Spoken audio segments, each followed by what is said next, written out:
Assalamualaikum warahmatullahi wabarakatuh. Alhamdulillahi rabbil alamin. Wassalatu wassalamu ala rasulillahil karimil amin. Sayyidina Muhammadin wa ala alihi wa sahbihi ajma'in wa ba'd. Faya ahbaballahi wa ahbaba rasulihi sallallahu alaihi wasallam, usi nafsi wa iyyakum bitaqwallahi faqad fazal muttaqun.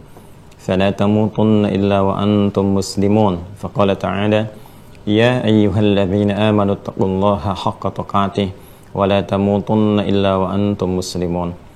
Sebelumnya kita bermohon pada Allah Subhanahu wa taala, semoga Allah senantiasa membimbing kita, kemudian menyehatkan, melindungi kita dan mengantarkan kita pada aktivitas yang diridhai olehnya.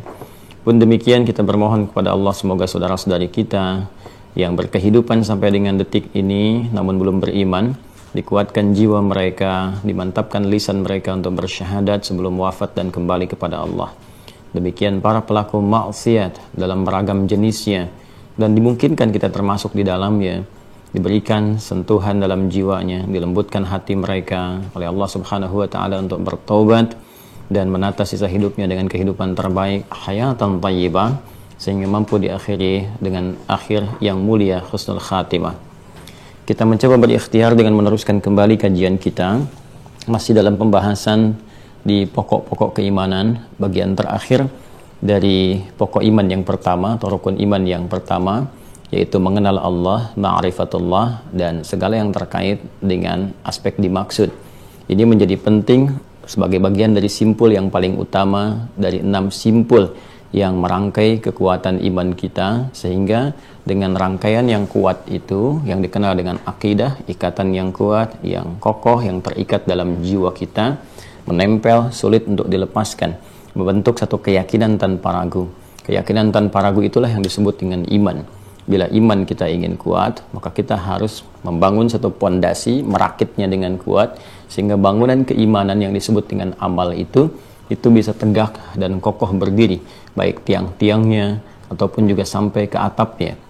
Karena itulah kemudian konsepsi dalam syariat Islam, sebagaimana kita telah uraikan dari sejak awal pertemuan, dibangun dengan 2 hal pokok, yaitu iman dan amal. Iman sebagai pondasinya, amal sebagai titik bangunannya, atau dikenal juga dengan akidah dan syariat. Akidah, ikatan kokoh yang mengikat keimanan dalam jiwa kita, sehingga kita bisa yakin tanpa ragu terhadap apapun yang Allah perintahkan kepada kita untuk membangun rumah-rumah amalan kita, untuk membangun satu tatanan kebaikan yang bisa kita titi untuk menghadap pada Allah Subhanahu wa taala. Maka jalannya disebut dengan syariat. Karena itulah Islam seringkali diibaratkan atau dilukiskan, dikiaskan dengan satu bangunan yang kokoh. Pondasinya adalah iman, tiang-tiangnya adalah amalan, bangunannya adalah amalan, sehingga salat disebut oleh Nabi sallallahu alaihi wasallam sebagai tiang agama. As-salatu imaduddin. Din yang dimaksudkan Islam. Innad dina 'indallahil Islam. Tiang tidak mungkin berdiri kecuali di atas pondasi yang kokoh. Maka pondasi itulah disebut dengan rajutan-rajutan iman. Cakar-cakarnya mesti kuat menggenggam ke dalam jiwa kita. Karena itulah kemudian kalimat-kalimat salat pun dalam Al-Qur'an dibuka dengan kata iman. Seperti alladzina yu'minuna bil ghaib, iman, wa yuqimunas shalah. Lalu kemudian salat, Al-Baqarah di ayat ketiga. Demikian seterusnya. Dalam rangka itulah kemudian kita mempelajari dulu pokok-pokok keimanan.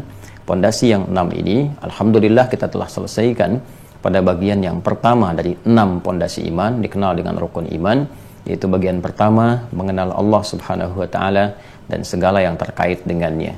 Baiklah, kita akan mencoba menyempurnakan setelah membahas aspek teologinya selesai, kemudian hal-hal yang terkait dengan konsepsi peribadatan. Dalam rangka kita menyembah Allah, kita harus tahu bagaimana cara memanggilnya, mendekat kepadanya, minta solusi saat sedang dihadapkan pada tantangan-tantangan kehidupan, berupa problem-problem kehidupan yang tengah kita hadapi, baik pada diri kita, di rumah tangga, di pekerjaan, kehidupan sosial, dan sebagainya. Itu yang telah kita jelaskan dengan pembahasan al-asma al-husna. Kemudian kita juga telah mencoba untuk bisa memahami bagaimana membaca di seputaran kita ini untuk mendekatkan diri kepada Allah. Jika kita mengenal tanda-tanda kebesaran Allah, baik di alam, pada diri kita, dan pada setiap hal yang kita berinteraksi dengan itu semua. Bagaimana caranya kita menatap ingat kepada Allah, kita mendengar ingat kepada Allah, demikian seterusnya. Nah, itu nanti bagian terakhir sebagai penutup dalam pembahasan ini.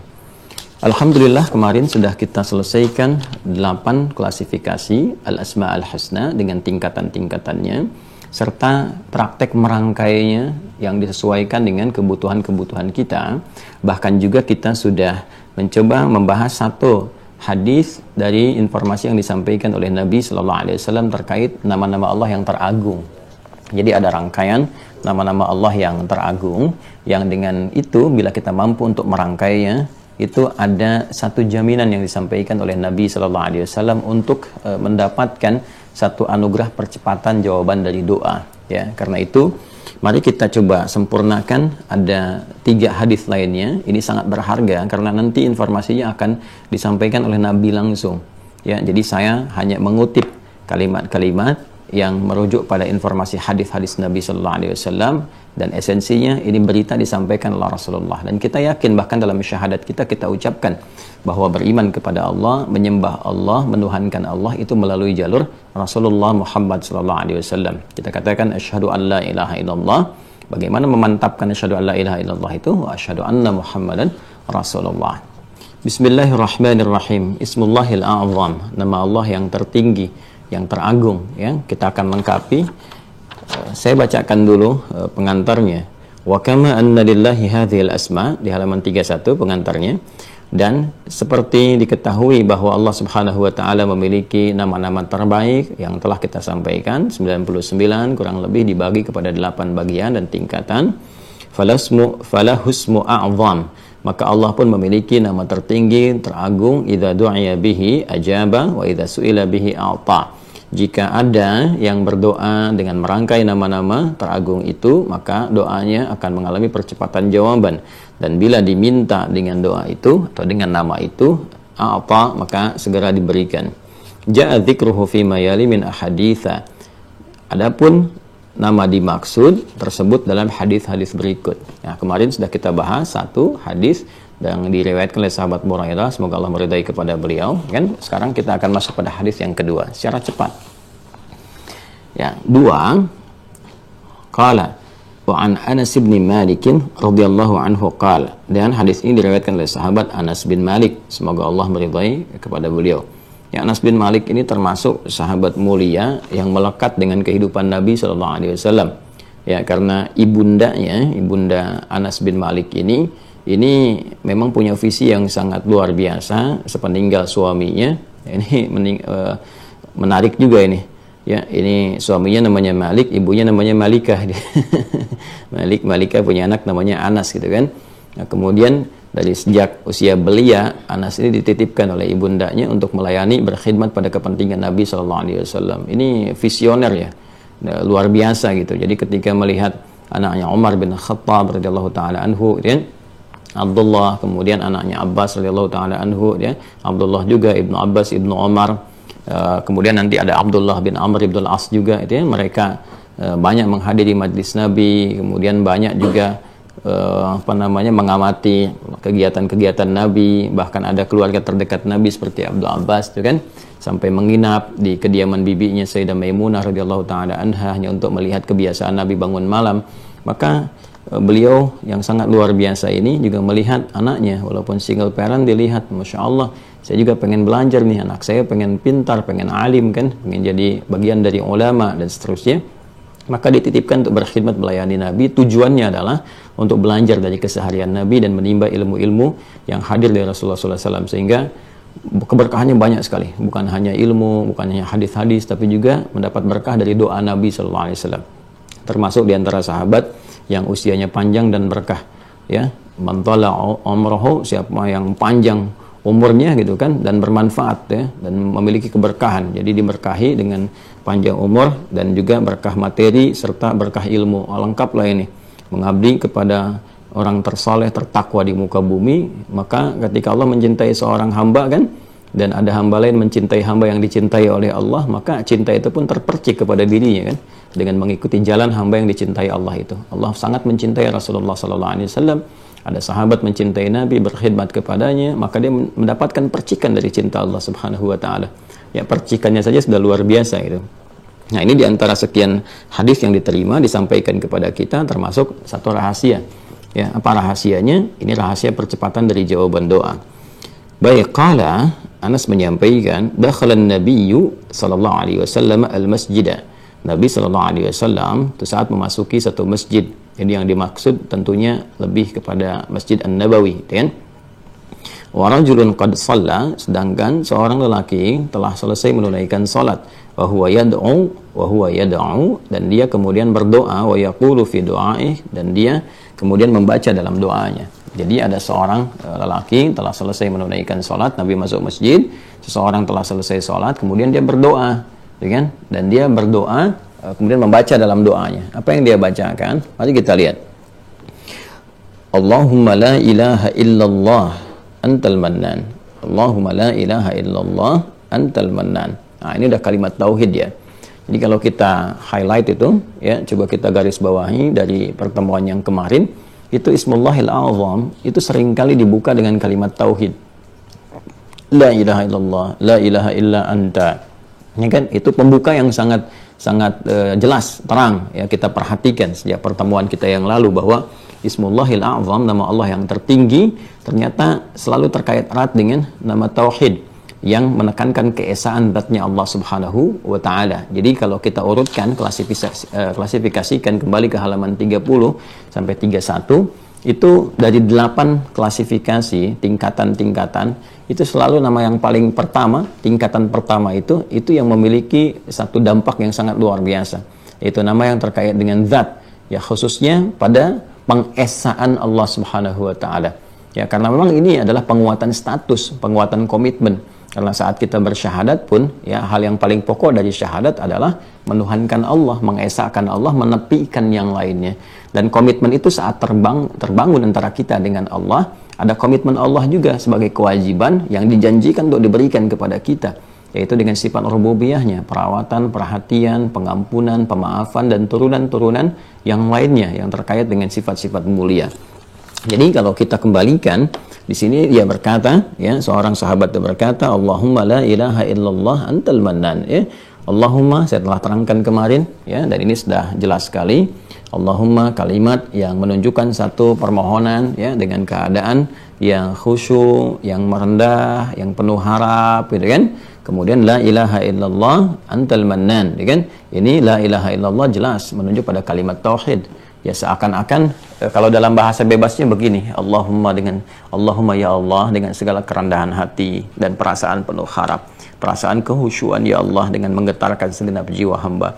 La ilaha illallah, tidak ada Tuhan selain Allah. Aku selalu berkomitmen sampai detik ini aku berdoa. Aku berkomitmen hanya Engkau yang aku tuhankan, hanya Engkau yang esa, tidak ada Tuhan yang lainnya, hanya Engkau yang aku sembah ya Allah. Nah, seakan kita berkata, ya Allah, ya aku sudah berkomitmen kepadamu dan Engkau pun berkomitmen dengan itu. Ya, jika aku benar-benar mengesahkanmu, menuhankanmu, hanya menyembah kepadamu, menepikan yang lainnya, kan, seperti aku tegaskan bahkan sebelum aku terlahir ke dunia ini, dan Kau maha mengetahui dengan itu semua. Dan Kau berjanji dengan komitmen itu akan melindungi hamba, memaafkan kesalahan hamba, mengampuni dosa hamba, memberikan apa yang terbaik yang hamba butuhkan, kan? Antal mannan, sungguh hanya Engkau lah ya Allah, pemberi yang sangat melimpah, pemberi yang tidak memiliki keterbatasan dalam pemberian, pemberi yang memberi dengan penuh kasih sayang, kan? Nah, itu al-mannan namanya, ya, yang memberikan kenikmatan-kenikmatan. Jadi kalau kita ingin minta kenikmatan-kenikmatan, mengambil nama umumnya, maka Anda bisa katakan Allahumma yal mannan, ya, yal mannan, memberikan kenikmatan-kenikmatan yang diberikan dengan cara yang indah, yang lembut, yang halus, yang enak, yang membahagiakan, kan? Nah, jadi kalau Anda mau minta ketenangan, kebahagiaan, kenyamanan, atau menikmati misalnya dari harta yang Allah titipkan, menikmati kedudukan yang Allah titipkan, jadi nggak tegang gitu kan, jadi pejabat nggak tegang, menikmati itu semua, tapi menikmatinya pada kebaikan, ya. Nah, kalau terjebak pada provokasi setan, ya, seakan-akan menikmati, tapi menikmati pada kesalahan. Ini yang disebut istidraj nanti, ya, menikmati kesalahan. Jadi orientasinya kalaupun terikat dengan jabatan dan materi, itu cirinya gini, cirinya hanya ingin menambah, tapi tidak menikmati, ya. Jadi menikmatinya pada menghitung aja, mengalkulasi, tapi tidak menikmati esensi dari apa yang dia dapatkan. Pengen nambah terus, tuh kan. Padahal kalau dicek harta juga sudah banyak. Ya, sehari mau dimakan juga nggak bisa cukup, gitu kan. Ya, mau dia sampai hitung bertahun-tahun juga sampai mungkin batas belum tentu dia hidup juga gitu. Ya, Ya Allahu a'lam, ajalnya mungkin tinggal setahun, tapi hartanya masih cukup untuk 100 tahun, tapi masih pengen dikumpulin juga. Ya, sementara dia tidak menikmati, atau pulang pakai baju, nggak rangkap 10 juga gitu, pakai baju cuma rangkap 2, dalam dengan luaran, gitu kan? Ya pakai masker juga nggak dirangkap 7 gitu kan, maskernya standar, paling bagus ya begitu-gitu juga. Nah, jadi mengumpulkannya berdasarkan keinginan bukan kebutuhan, jadi nafsu yang terkumpulkan. Nah ini yang berbahaya, dia menikmati kalkulasi, menikmati hitungan, dihitung, ditambah, ya sementara tidak menikmati hasil dari penambahan itu, esensinya nggak dapat, substansinya tidak diraih. Itu yang disebut dengan istidraj. Sanastadrijuhum min haitsu la ya'lamun, ya kan? Nah, dia nggak sadar, kami tambahkan, tapi dia nggak sadar karena kemaksiatan dia itu kan hukum yang Allah bentuk. Kalau kamu begini, akan dapat begini, gitu kan? Ya, sama dengan kepala sekolah bikin hukum, ya, dan laisa kamitslihi syai', nggak ada yang serupa dengan apa yang Allah tetapkan. Ini untuk mendekatkan pemaknaan dan pemahaman kita. Kepala sekolah bikin hukum, siapa yang merokok dikeluarkan dari sekolah, diumumkan ke semuanya. Jadi kalau ada yang merokok, sebetulnya bukan kepala sekolah yang mengeluarkan, perbuatan dia yang mengeluarkan dia dari sekolah. Ya, dan mulianya rahimnya Allah, kasih yang dalamnya menjadikan, memberi kesempatan pada setiap hamba untuk taubat. Ya, di sekolah belum tentu setelah DO bisa balik lagi gitu kan, di tempat yang sama. Di sekolah lain mungkin bisa mencari. Tapi Allah tuh Maha Rahman. Sebanyak apapun dosa hamba, kalau mau kembali masih diberikan kesempatan untuk mendapat rahmatnya. Bahkan di Quran surah 39 Az-Zumar ayat 53 disebut langsung tegas oleh Allah, jangan putus asa dari rahmat Allah. Ya. Qul ya ibadiyalladzina asrafu ala anfusihim la taqnatu min rahmatillah. Jangan putus asa dari rahmat Allah. Innallaha yaghfiru dzunuba jami'a. Kalau mau kembali semua dosa sebelum ajal menjelang, itu selalu punya potensi diberikan jalan pulang untuk kembali dengan cara yang baik. Jelas ya teman-teman sekalian. Jadi saya ingin katakan bahwa yang pertama kita mencoba untuk menghadirkan kalimat tauhid, kemudian kita mencoba untuk memohon kepada Allah. Ya, di sini contohnya boleh kalau mau disambung dengan minta kenikmatan. Ya, minta kenikmatan sehingga menikmati apa yang Allah anugerahkan kepada kita. Tadi saya contohkan kedudukan dinikmati, diberi ilmu dinikmati, gitu kan? Diberikan kemudian materi dinikmati. Jadi enak, materi bertambah biasa bertambah, tapi menikmatinya tuh sesuai dengan tempatnya, bisa beramal untuk pribadi cukup, untuk keluarga cukup, bisa beramal enak dan nggak ada beban, ada kelapangan dalam jiwanya. Dan dia katakan badi'us samawati wal ard dzul jalali wal ikram. Badi'us samawati wal ard, ya Allah yang telah mencipta dengan sempurna, memberikan kekokohan, kan, kepada semesta ini, baik di langit ataupun juga di bumi segalanya. Ya, kalau kita ingin katakan ya Allah seperti Engkau membentangkan semua nikmat-nikmat di langit, di bumi, menjaganya dengan sempurna, dengan nyaman, kan? Antal mannan, duhai Allah, hanya Engkau lah pemberi semua nikmat yang sempurna itu. Anugerahkan kepadaku kesempurnaan nikmat, seperti halnya Engkau sempurnakan penciptaanmu langit dan bumi segalanya, ya. Dzul jalali wal ikram. Ya, seperti saya sampaikan, Dzul jalali wal ikram itu ya seringkali digunakan bahkan dalam Al-Qur'an untuk menutup satu pemberian yang sangat melimpah. Makanya di surah Ar-Rahman itu kan ditutup dengan Dzul jalali wal ikram, kan? Ya, setelah apa? Setelah ya fa bi ayyi ala'i rabbikuma tukadziban, fa bi ayyi ala'i rabbikuma tukadziban, fa bi ayyi ala, terus itu kan pada akhirnya kan apa? Dzul jalali wal ikram. Ya kan? Pemilik segala keagungan dan pemberian-pemberian yang sempurna, kemuliaan-kemuliaan yang sempurna. Nah, jadi yang menarik apa? Faqala Nabi sallallahu alaihi wasallam, maka Nabi sallallahu alaihi wasallam mengomentari. Jadi begitu dia selesai bermohon tadi, Allahumma la ilaha illallah antal mannan badi'us samawati wal ard dzul jalali wal ikram, gitu kan? Sebentar ya teman-teman sekalian, tolong dikondisikan dulu. Ini yang di Zoom ya. Ya, di mute all ya. Baik, sudah. Yuk kita kembalikan ya. Baik, bismillahirrahmanirrahim, kita teruskan. Nah, apa komen Nabi sallallahu alaihi wasallam? Faqala Nabi sallallahu alaihi wasallam, maka Nabi sallallahu alaihi wasallam kemudian mengomentari apa yang disampaikan tadi, ya. Atadruna bima Allah?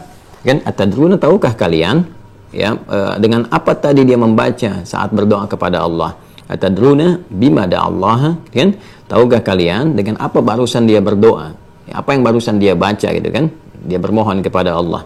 Lalu Nabi menjawab sendiri kan, sebelum sahabat sempat menjawab kan, mungkin mereka diam gitu kan, Allah a'lam, mencari-cari. Nah, kemudian Nabi SAW langsung merespon, da Allah bismihil a'zam. Ya, dia baru saja berdoa dengan menyebut nama Allah yang teragung, alladzi du'iya bihi ajaba wa idza su'ila bihi a'ta. yang saat dia berdoa dengan nama itu, maka seketika dijawab, dan jika ia meminta seketika memberi, gitu kan? Maka di sini satu hal yang sangat menarik teman-teman sekalian, ini informasi langsung yang ditetapkan, ditegaskan oleh Nabi Shallallahu Alaihi Wasallam, diverifikasi oleh Nabi bahwa kita bisa copy paste ini ya, langsung nih. Jadi teman-teman bisa tolong di sini bisa di stabilo, gitu kan?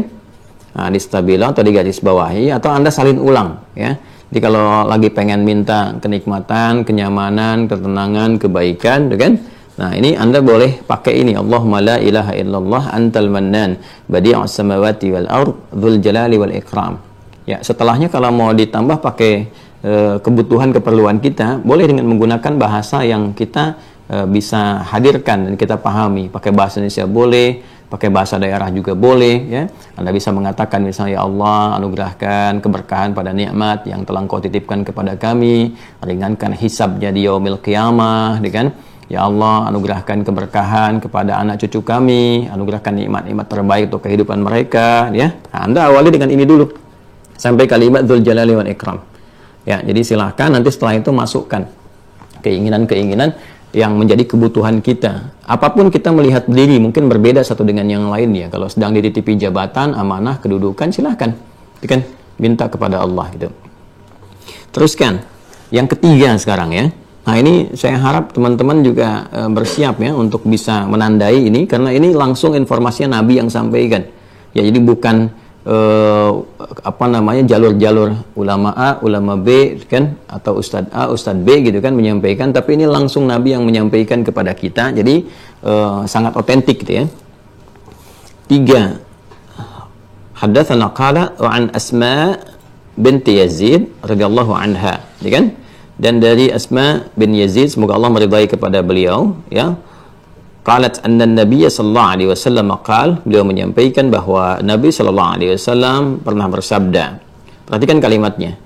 Ismullahil a'zam fi hatainil ayataini. Ini rahasia besar ini. Masya Allah, berbahagialah subuh ini kita diberi kesempatan oleh Allah untuk mendapatkan rahasia ini. Ini Nabi langsung yang sampaikan nih. Perhatikan kalimatnya. Ismullahil a'zam, ya kan? Nama Allah yang teragung, yang tertinggi itu fi hatainil ayataini, bisa didapati di dua ayat ini. Jadi ini langsung nih rahasia dari Nabi disampaikan ya. Kalau tadi kan sahabat berdoa diverifikasi oleh Nabi, sahabat berdoa diverifikasi oleh Nabi. Sekarang Nabi langsung yang sampaikan, nih kalau mau dapatkan nama Allah yang teragung, yang tertinggi, diantaranya dua ayat ini. Ya, dari sekian banyak ayat ya. Jadi kalau Nabi sedang mengkhususkan berarti ada kemuliaan di ayat-ayat yang dimaksudkan. Nih baru dikasih dua ayat kita nih. Ya, yang lain-lainnya kita nanti akan lihat lagi. Nah, yang pertama apa itu? Kata Nabi, A'udzubillahi minasyaitonirrajim. Nabi membacakan ayat, wa ilahukum ilahu wahid la ilaha illa huwar rahmanur rahim.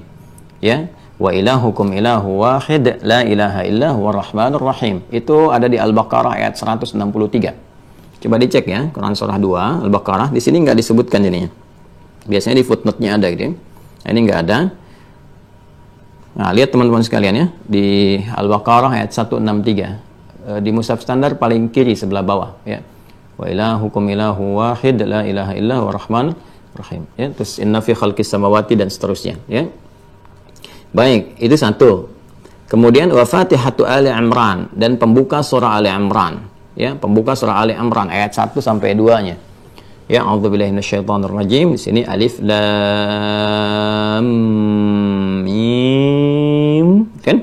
Allahu la ilaha illa huwal hayyul qayyum. Baik, ada ya? Baik, nah ini Masya Allah, ini rahasia. Nah, kalau kita lihat kembali teman-teman sekalian, coba lihat deh. Itu kan yang ada di dua ayat ini nama tauhid semua kan? Nama yang terkait dengan zatnya Allah, keesaannya Allah. Silakan dilihat. Ya, kalau kita kembali ke awal la ilaha illa anta, ya kan? Di sini yang kedua Allahumma la ilaha illallah. Yang di sini ayat yang disampaikan kepada kita pun ya itu senafas, wa ilahukum ilahu wahid la ilaha illa huwa ar-rahmanur rahim. Ya kan? La ilaha illallah, la ilaha illa anta, la ilaha illa huwa. Ya kan? Nah, kemudian yang di Ali Imran pun demikian. Ya, alif lam mim, gitu kan? Allahu la ilaha illa huwal hayyul qayyum. Itu tauhid juga. Nah, jadi kalau kita melihat kias analogi kepada dua ayat yang disampaikan oleh Nabi ini, kita sesungguhnya bisa mengeluarkan dengan petunjuk ini ya. Nanti kita akan lihat dari mana memahami seperti ini ya. Dari petunjuk ini kita lihat ayat-ayat tauhid yang di dalam Al-Qur'an ya, yang kita bisa gunakan, baik yang secara langsung menunjuk kepada ya keesaan Allah dan penyembahan kepadanya, ataupun yang menunjuk kepada penafian segala hal yang tidak terkait dengan Allah, seperti puncaknya di Al-Ikhlas yang kemarin kita bahas, ya kan? Allahumma inni as'aluka bi anni asyhadu annaka la ilaha illa anta, gitu kan? Al-ahadus samadul ladzi lam yalid wa lam yulad wa lam yakul lahu kufuwan ahad. Yang hari ini kita dapatkan Allahumma la ilaha illallah antal mannan, itu kan badi'us samawati wal ardi dzul jalali wal ikram. La ilaha illallah lagi. Ya, di yang ketiga ini kita dapatkan ya wa ilahukum ilahu wahid la ilaha illahu warahmanur rahim. Ya alif lam mim Allahu la ilaha illahu wal hayyul qayyum, ya kan? Nah, ini kita bisa keluarkan. Ya, makanya ulama-ulama dulu itu ada yang sebelum berdoa itu ya dia merumuskan tuh ayat-ayat tauhid apa saja dalam Al-Qur'an. Ya, kalau Anda jeli teman-teman sekalian, ulama dulu itu tidak banyak mengajar seperti saya ini 1 jam 2 jam begini. Dikasih aja rumusan ke orang-orang awam nih. Ya, nih kalau mau berdoa awali dengan ini dulu, baca begini. Lalu mereka dawamkan itu semua untuk memohon kepada Allah. Ini pembukanya. Hanya mungkin kalangan awam kan langsung meminta. Ya, kadang nggak tahu dari mana asalnya kemana. Ya, kita kalau ingin mendalami, kita mengetahui ini maksudnya begini. Dengan ilmu itu semakin kuat merhujam pada jiwa kita. Jadi kita bisa sertakan dengan harapan yang kuat. Ya, wadhkur rabbaka fi nafsika tadarruan wa khifatan wa dulal jahri minal qaul. Ini kalau kita turunkan detailnya, kita dapat ini semua. Jadi kita bacakan, kita bisa meminta, ya Allah dengan penuh harap. Engkau berjanji kalau baca ini, ya seperti ditegaskan oleh Rasul yang mulia, yang tercinta, Rasulullah SAW, gitu kan? Terus kita mohon.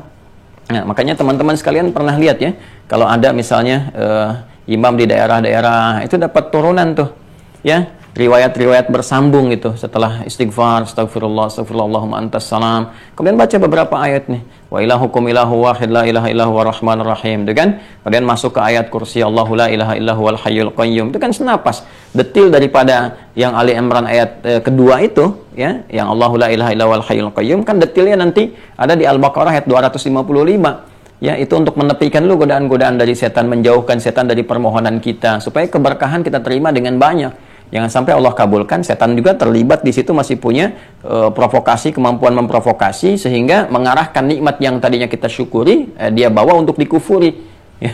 Ya, konsepsi di Quran surah 14 itu ayat ke-7, ya. Wa idz ta'adzana rabbukum la in syakartum la azidannakum wa la in kafartum inna 'adzabi lasyadid, gitu kan? Nah, kalau kita bisa membawa suasana itu, kan, menjauhkan, mengusir setan dalam permohonan doa kita, tidak menyertakan dia. Kan demikian Ibunda Maryam juga Hannah saat bermohon. Kan permohonan pertama diantaranya apa? Wa inni u'idzuha bika wa dzurriyyataha minasyaitonir rajim. Memperlindungkan kepada Allah dari godaan-godaan setan. Jadi segala yang dimintakan, dikuatkan, dirawat, kan? Nah, itu kemudian diberikan tameng kuat oleh Allah sehingga ya, campur tangan setan pun di situ, kan? Itu tidak bisa memasukinya. Dia berusaha menggoda karena satu fitrah yang dibawa oleh setan, fitrah syaitaniyah itu memberikan waswas, kan? Tapi ketika Allah bentengi dengan benteng yang kuat, kan? Yang disebut dengan wiqayah namanya, benteng, wiqayah, kan? Wiqayah itu kalau kita tenun itu jadi takwa namanya. Makanya kita mencoba meningkatkan takwa itu supaya kita punya benteng dari setan. Ya, benteng. Jadi ketika setan menggoda itu nggak punya kekuatan. Makanya kan tegas Allah sampaikan di Al-Quran, bagi orang beriman yang serius, itu setan nggak punya kekuatan, lemah dia. Kayak kalau ingin menaklukkan setan gampang sekali gitu kan. Kuatkan keimanan kita dengan takwa, begitu takwa menguat kita punya benteng. Ya makanya lihat sesuatu yang maksiat gitu kan, langsung dipalingkan. Setan nggak punya kuasa, sepersekian detik langsung pindah gitu kan. Lisan mau bicara yang kotor aja kita bisa langsung, oh ini nggak tepat, langsung dipalingkan. Cahaya hatinya kuat. Itu yang dimaksudkan, gitu kan. Nah, jadi teman-teman sekalian, kita sering dapati ya kalau sudah selesai ada wirid kan. Wirid itu kan seakar dengan kata warada, sesuatu yang tersambung, teriwayatkan, disusun. Ya, dulu ulama kita cuma mengajari itu. Nah, sekarang kita dapat kesempatan untuk menggali dasar pengetahuan. Jadi dasarnya, ilmunya ini, ya. Kalau sudah paham, itu kan mula-mula dibimbing tuh. Dibimbing. Imam membimbing seperti Rasulullah membimbing juga pada para sahabat kan. Dibimbing di belakang Nabi Allah mantasalam ini. Setelah pada hatam, pada bagus, pada advance semua, ya, Masya Allah mereka memahami, mereka pada berdoa. Sampai kan Nabi komen. Itu kan ketika Nabi masuk ke Masjid Nabawi, hadis yang kedua tadi, Nabi masuk ke masjid, seorang selesai sholat, dia berdoa. Kan? Nabi kan nggak pimpin, dia berdoa tuh. Jadi begitu dia berdoa, Nabi komenin, bagus sekali doa ini nih. Kalau dia baca, ini seketika Allah jawab, ini nama Allah yang teragung, tertinggi. Tapi dapat dari mana dia hal semacam itu? Kan Nabi ajarin awalnya. Itu kan? Nah, sama orang tua kita juga, imam-imam kita di daerah dan sebagainya mengajarkan tuh. Cuma memang ada level-level masyarakat yang awam, yang nggak punya kesempatan seperti Anda saat ini, gitu kan? Seperti kita saat ini, belajar tersambung, gitu kan? Ya mereka nggak kenal online, nggak kenal ini, nggak kenal itu. Ya, apa itu online? Gitu kan? Tanyakan pada mereka nggak paham, gitu kan? Jadi nggak ngerti dengan semua itu. Mereka taunya ini, ikutin ini, ikut, gitu kan? Apa pekerjaannya sederhana sekali. Namun Masya Allah di balik kesederhanaan itu boleh jadi rahmat Allah lebih banyak dan keberkahannya dilekatkan pada mereka. Mungkin hanya bertani, mungkin hanya berkebun. Saya pernah kalau satu ke daerah itu datang ke musola ini menjelang subuh, Masya Allah itu ada orang-orang yang lirih memohon kepada Allah dengan kalimat-kalimat yang mungkin juga dia nggak sadari, dengan bahasa Arab yang dia mintakan, ya Allah, ya aku memang merasa masih jauh belum layak mendapatkan surgamu, tapi aku juga ya Allah nggak kuat kalau harus masuk ke nerakamu. Aku memahami ya Allah, aku meyakini Engkau Maha Pengampun, Maha Luas ampunannya. Aku minta ampun ya Allah, minta ampun. Terus dia istighfar gitu menjelang subuh. Terus dia sendiri yang adzan, kan? Walaupun dia tidak mengerti apa yang dia pahami, tapi itu membentuk kebiasaan. Dia datang, dia mohon, ya, dia sholawat pada Nabi dan sebagainya. Saya berkata pada diri saya sampai meneteskan air mata. Saya ingat sekali gitu kan. Ya Allah, ini orang lebih berhak, gitu ya, lebih berhak, lebih utama, ya. Kita merasa kita sudah mengajar, kita merasa kita belajar, tapi ternyata Allah memberikan pelajaran lebih. Ini ada hamba yang begini, yang kadang-kadang orang melihatnya sepele, orang melihatnya begini begitu, tapi ini hamba luar biasa, istiqomah dengan amalan. Ya, dia datang ke musola sebelum subuh, dia siapkan, dia adzan juga, dia qomat juga, gitu kan. Ya, kemudian dia wirid, dia macam-macam. Dan para ulama kita tuh punya jasa yang sangat luar biasa. Dalilnya ini kita temukan, ya, kekinian kita kaji dan sebagainya. Tapi kalau kita dorong amalan itu lewat ilmu, itu pahalanya lebih besar lagi. Ibadah yang disupport lewat ilmu itu jauh sekali, ya, dengan ibadah yang dikerjakan biasa saja dari tingkatan pahala, lipatan gandanya gitu, ya, lipatan gandanya. Tapi diniatkannya dengan ukuran kadar keikhlasan. Ya, nanti banyak kitab-kitab ulama yang membahas bagaimana perbedaan ibadah dengan ilmu, dengan ibadah saja tanpa didorong oleh ilmu. Ya, perbedaan dari segi pahalanya macam-macam sangat luar biasa. Jadi kita bisa hadirkan ini teman-teman sekalian membaca ayat-ayat Quran tertentu, tapi nggak usah kreatif. Kalau nggak mengerti, nggak paham, jangan merangkai-rangkai sendiri. Ya, nggak boleh merangkai-rangkai sendiri. Jadi kita harus berkonsultasi kepada ulama. Nanti ada ayat-ayatnya tertentu berdasarkan petunjuk ulama yang mengerti, yang tahu tafsir, yang tahu ini, gitu kan, macam-macam. Bukan yang cuma nulis-nulis, baca ini, baca itu, gitu kan. Nanti salah-salah baca bisa repot, gitu kan. Ayatnya ayat yang diminta tentang rahmat, kalau yang dibacakan tentang musibah, gitu kan. Nanti jadi masalah, gitu. Ya, nah, nanti ada kalau kita mau lihat misalnya kalau kita ingin memohon kepada Allah limpahan rahmat di keturunan, di materi yang terjaga, sambil amalannya apa? Ada amalan yang mengiringi. Misalnya surah 71, surah Nuh gitu kan. Surah Nuh di ayat 10 kan. Sampai dengan ayat 12. Wa qul tastaghfiru rabbakum innahu kana ghaffara yursilis samaa'a 'alaikum midrara kan wa yumdidkum bi amwalin wa banina dan seterusnya gitu kan. Itu kan satu anugerah diajarin langsung oleh Allah. Nih kalau mau minta ini curahan rahmat dari langit gitu kan. Ketika gersang belum turun hujan ini bisa dibacakan gitu kan. Nah, nanti kalau ada ingin misalnya memohon supaya hujan nih berhenti dengan rahmat Allah, nanti ada surat yang lain lagi seperti misalnya surat Al-Lahab, tabat yada abil lahabi wa tab dan seterusnya gitu. Itu ada faedah-faedah tersendiri. Ya, tapi nanti ada amalan yang menyertainya. Ya, ada misalnya diteruskan dengan istighfarnya. Ini nyata ya. Jadi maksudnya nyata yang saya sampaikan ini bukan otak-atik pengalaman ini, itu bukan yang dimaksudkan. Ini dari Al-Quran ada, keterangan hadisnya ada, ulama banyak praktekkan, kemudian sirah sejarahnya ada. Makanya kalau ngaji itu komplit. Jadi Quran begini, tafsirnya ini, hadisnya ini, terus sirah dilihat bagaimana sahabat praktekan, ya tabi'in bagaimana, terus hasil dari berkehidupannya bagaimana. Kita itu, alhamdulillah Allah anugerahkan memiliki pedoman yang sangat komplit dan nyata, bukan fiktif. Bukan fiktif. Ya, bukan kisahnya pun nyata, bukan tokoh-tokoh yang dihadirkan, tokoh-tokoh fantasi atau fiktif gitu kan. Nah, jadi kita tuh nyata dan luar biasa. Sebetulnya sih semua ini menunjukkan kebenaran risalah Islam. Kalau nyadar betul dengan keilmuan yang benar, mencari kebenaran, muaranya pasti kembali ke Islam. Silahkan kalau nggak percaya. Banding ini kalimat netral ya, kalimat objektif.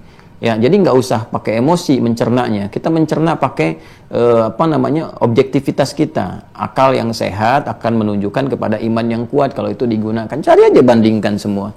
Dari petunjuknya, secara teologi, secara ibadah, secara muamalah, objektif. Dan dahsyatnya di Islam itu, sekalipun Anda sudah mendapatkan semuanya, tetap nggak dipaksa. La ikraha fiddin, nggak ada paksaan untuk memeluk Islam. Lakum dinukum waliyadin. Ya, apa yang kamu yakini itu pilihan kamu. Apa yang kau yakini, itu yang kami kemudian komitmen mengimplementasikan dalam kehidupan. Tapi masing-masing kita bertanggung jawab ketika kembali kepada Sang Pencipta, kepada Allah Subhanahu wa Ta'ala. Silahkan, nanti akan dibuktikan ketika kembali. Ya, kenapa harus saling memerangi? Kenapa harus saling membenci? Kenapa harus saling mencaci? Kenapa nggak diperbandingkan? Ini kan hak dasar. Ya, silahkan pelajari dengan baik, kemudian dialogkan, berdialog, ambilkan dalil dan sebagainya dan seterusnya, dicerna dengan akal logika kita yang sehat, lihat perjalanannya dari awal sampai akhir, bagaimana kita menemukan satu kebenaran gitu, ya. Dan biasanya kalau sudah kita temukan dan kalau kita bening mencari kebenaran akan mendapat petunjuk, ya, sampai pada akhirnya kita menemukan kebenaran yang sejati gitu. Ya, kembali ke sini ya. Nah, hadis yang keempat teman-teman sekalian. Nah, ini yang saya maksudkan beberapa nanti, ini yang menarik nih, 3 dan 4 ini langsung diberikan petunjuknya oleh Nabi, langsung bersumber dari ayat-ayat Qur'annya. Nanti pada prakteknya kita bisa menyimak turunan dari itu. Haddatsana qala wa an Sa'ad bin Malik radhiyallahu anhu, hadis riwayat dari sahabat Sa'ad bin Malik, semoga Allah meridai kepada beliau. Ya, beliau menyampaikan, sami'tu Rasulullah sallallahu alaihi wasallam yaqul, ya, kata Sa'ad bin Malik, aku pernah mendengar Rasulullah sallallahu alaihi wasallam bersabda. Apa sabdanya? Hal adullukum ala ismillahil a'zam. Maukah kalian aku tunjukkan, ya kan, nama Allah yang teragung, yang paling istimewa. Masya Allah, ya kan? Alladzi idza du'iya bihi ajab wa idza su'ila bihi a'ta. Yaitu nama yang saat kalian, ya kan, jika dipanggil berdoa dengan nama itu langsung dijawab. Jika meminta dengan nama itu, diminta dengan nama itu langsung memberi. Apa itu, penasaran kan semuanya kan? Maka Nabi menjawab, ad-da'wa allati da'a biha Yunus, ya, alaihissalam, yaitu doa yang dipanjatkan Nabi Yunus alaihissalam, haitsu nada fi dhulumati tsalath, ketika beliau kemudian bermohon kepada Allah dalam 3 kegelapan yang dirasakan, ya kan? Nah, ini luar biasa nih. Ya, apa doanya? Yuk kita lihat. La ilaha illa anta subhanaka inni kuntu minadh dhalimin. La ilaha illa anta subhanaka inni kuntu minadh dhalimin. Ini ada di surah Al-Anbiya ya. Di sini nggak disebutkan. Surah Al-Anbiya. Boleh dicatat dulu silakan. Surah Al-Anbiya ayat 87 sampai 88. Ya, ayat 87 sampai 88. Quran surah ke-21 Al-Anbiya ayat 87 sampai 88. Wa dhannuni, ya kan? Ada ayatnya, wa dhannuni idh dhahaba mughadiban fa dhanna an lan naqdir alayhi fanada fi dhulumati alla ilaha illa anta subhanaka inni kuntu minadh dhalimin. Itu yang 87-nya. Ya. Ayat 88-nya fastajabna lahu, ada, wa najjaynahu minal ghammi wa kadzalika nunjil mu'minin. Ada ya? Baik. Nah, sekarang kembali ke bacaan ini. Lihat lagi ya. Kembali ke kitab. Baik. Kemudian setelah itu faqala rajulun, seseorang mencoba bertanya, ya, mengonfirmasi kepada Rasulullah SAW, ya Rasulullah, wahai Rasulullah, hal kanat li Yunus khassa, apakah jawaban dari doa ini berlaku hanya untuk Nabi Yunus saja, gitu kan? Amlil mu'minina ammah, apakah juga kita semua orang-orang beriman mampu mendapatkan, ya, keberkahan, percikan rahmat dari doa yang dipanjatkan ini? Kan Nabi Yunus itu memohonkan kepada Allah. Anda dahsyatnya ya, nama Allah yang paling tinggi itu kalau disebutkan, baru sampai situ aja, itu langsung Allah jawab. Bahkan sebelum kita menyampaikan kebutuhan kita. Ya, Nabi Yunus kan nggak disebutkan gitu kan, di dalam Al-Quran, di redaksi ayat ini kan nggak disebutkan, ya Allah keluarkan aku ya dari perut ikan ini, gitu kan, aku merasakan begini, aku begini, dan sebagainya. Itu baru menyebutkan nama Allah yang tertingginya. La ilaha illa anta subhanaka inni kuntu minadh dhalimin. La ilaha illa anta subhanaka inni kuntu minadh dhalimin. Sampai situ tuh. Jawabannya apa? Fastajabna lahu. Kami jawab langsung seketika. Padahal kan beliau nggak minta begini, redaksi keluarnya, ya Allah keluarkan aku dari perut ikan ini misalnya, begini. Yang direkam itu baru ininya. Ya, kan itu yang standar. Doa itu pasti ada, permohonan itu ada. Hanya baru disebutkan Ismullahil A'zam itu udah menggetarkan arsy, langsung turun jawaban. Fastajabna lahu. Ya kan? Dijawab langsung. Nah, ini cerdas nih, satu sahabat Nabi mengonfirmasi, ya Rasulullah, gitu kan, apakah itu bagi Yunus saja, gitu kan, ya alaihissalam, atau kami juga mendapatkan percikan keberkahan dari doa yang dicontohkan Nabi Yunus itu? Maka Nabi lebih cerdas lagi karena beliau dibimbing oleh wahyu. Ya, adabani Rabbi fa ahsana ta'dibi, kata Nabi SAW kan, Allah langsung membimbing aku, maka memperbaiki adabku, ilmunya, karakternya, gitu kan, contohnya, akhlaknya, dan sebagainya.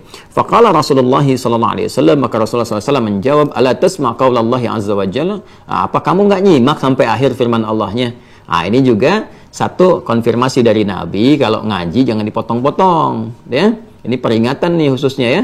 Khususnya bagi orang liberal nih, ya kan, yang suka motong-motong ayat, ya, gaji dipotong nggak mau, tapi ayat dipotong-potong gitu. Ya,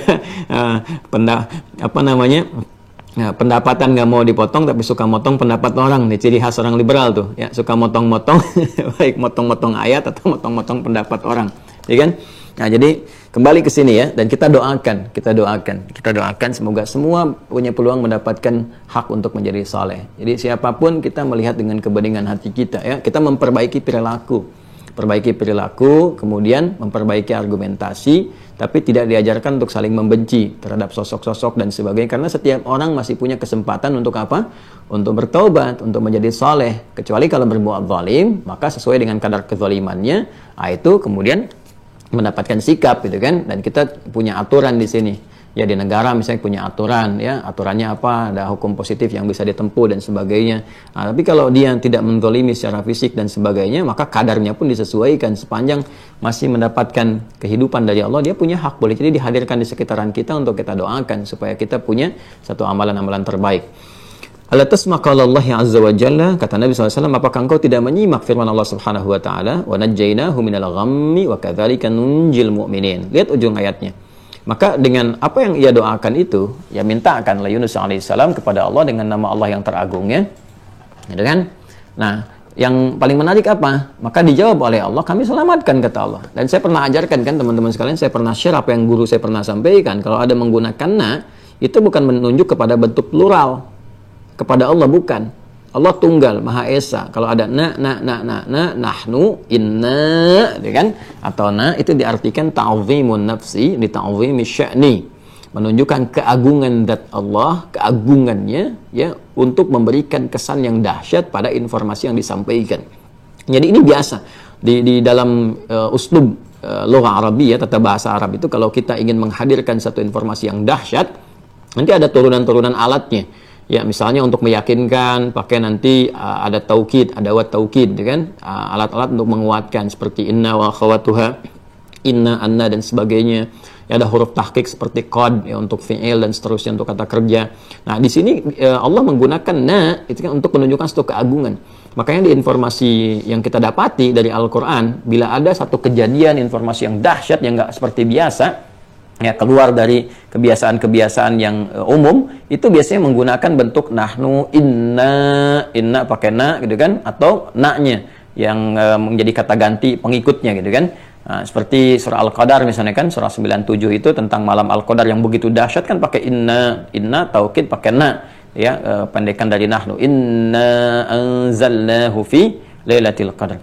Ya, penurunan Al-Qur'an juga demikian, bahkan digabungkan inna dengan nahnu. Inna nahnu nazzalna dzikra wa inna lahu lahafidhan, ya. Quran surah 15 yang ayat 9 itu. Demikian. Quran dimudahkan, kemudahan Quran itu begitu dahsyatnya, enggak sama dengan yang lainnya. Begitu dahsyatnya kemudahan menghafal Quran itu. Anak kecil yang melihat, yang tertutup penglihatannya dari maksiat, sampai orang dewasa, sampai yang sepuh, mudah sekali ngafalin Quran. Sangat mudah. Itu pakai na. Walaqad yassarnal Qur'ana lidzikr. Fahal min muddakir. Siapa yang bisa menyelamatkan Yunus alaihissalam dalam perut ikan yang besar, terjebak di dalamnya, penuh dengan kegelapan, lelahnya dan sebagainya. Bagi orang yang mustahil bisa keluar dan sebagainya. Ketika semua mengatakan mustahil, ya ajaib kalau bisa keluar. Di luar kebiasaan ini, siapa yang bisa mengeluarkan itu? Maka Allah gunakan keagungannya untuk memberi kesan kepada kita, untuk menuhankan Allah, diberi tanda di situ. Makanya orang beriman itu kalau semakin tinggi imannya, apa yang dilihat itu mendekatkan dia kepada Allah. Makanya redaksinya mengatakan wa najjaynahu, dan dengan keagunganku, kata Allah, ya dengan kebesaranku, keagunganku, selamatkan ya Yunus ini dengan minal ghammi, dari kegelapan yang menyelimuti. Nah, ini menarik nih teman-teman. Sedikit ya, saya ingin share sedikit saja. Allah tidak mengatakan misalnya minal hut, ya dari perut ikan itu. Tapi yang dikatakan minal ghammi. Perhatikan baik-baik, minal gham. Ya, apa itu gham? Gham itu asalnya suasana gelap yang menyeliputi. Ya, suasana gelap yang menyeliputi gitu. Ya, kalau kita bawa ke awan mendung, ya bisa meneduhkan, bisa gelap banget, ya, itu ghamam namanya. Ya, ghamam. Misalnya awan menduhkan, itu artinya panas, datang awan, ngasih teduh gitu kan. Nah, itu biasanya pakai diksi yang positif, pakai ghamam. Ghamam. Misal, Quran surah kedua Al-Baqarah ayat 57. Ya, Quran surah 2 Al-Baqarah ayat 57. Di mushaf standar paling kiri sebelah bawah. Wa dhallalna 'alaikumul ghamama wa anzalna 'alaikumul manna wassalwa. Ada? Ya, wa dhallalna 'alaikumul ghamama, dan kami jadikan naungan untuk umatnya Musa pada saat itu. Saking nikmatnya nih gitu kan, saking nikmatnya orang-orang pada saat itu, Bani Israel itu dikasih oleh Allah supaya mereka langsung melihat tandanya dengan yakin. Oh ini langsung, jadi tandanya kan langsung nih, ini tanda kekuasaanku aku kasih supaya betul-betul yakin terhadap Allah. Kalau tanda udah langsung sedemikian, ini kurang apa coba Bani Israel itu? Nabinya ada depan matanya, tanda kelihatan, mereka dikasih juga, langsung nampak, tinggal ngambil manisan, pengen manisan tinggal ngambil gitu kan, makanan tinggal ngambil, di atas awan digerakkan untuk melindungi mereka supaya mereka langsung yakin. Ya, masih membantah juga, ngeyel juga, dikejar-kejar juga nabinya, ada yang mau dibunuh. Kita kasih nabi satu, Nabi Muhammad, dan 15 abad belum pernah lihat, mimpi aja belum tentu ketemu, masih yakin juga. Makanya kemuliaan yang Allah limpahkan kepada umat Nabi Muhammad itu lebih besar kepada umat-umat dibandingkan dengan umat-umat sebelumnya.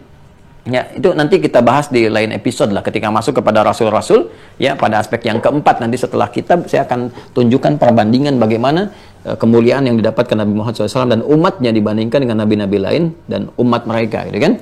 Nanti kita akan lihat, dan semuanya mulia di hadapan Allah, cuma ada kemuliaan itu kan, Allah itu kan maha adil. Keadilannya menjadikan setiap kemuliaan itu punya tingkatan sesuai dengan kadar-kadar dari hamba ketika mengabdi kepada Allah, ya. Ya, kita juga begitu kan. Kalau di perusahaan, ya, ada orang yang kerjaannya luar biasa, di luar kebiasaan, maka pimpinan kan akan memberikan lebih dibandingkan kepada yang biasa-biasa, ya. Sedangkan Allah kan maha perhatian, lebih daripada hamba, laisa kamitslihi syai'. Apa yang terjadi teman-teman sekalian?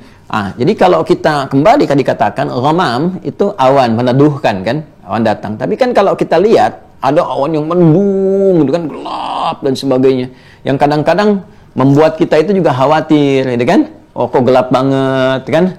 Apa mau kiamat? Kok gelap banget? Apa begini? Apa begitu? Nah, itu kalau biasanya mengacu kepada makna-makna yang kurang kita sukai, itu menjadi gham namanya. Gham, ya.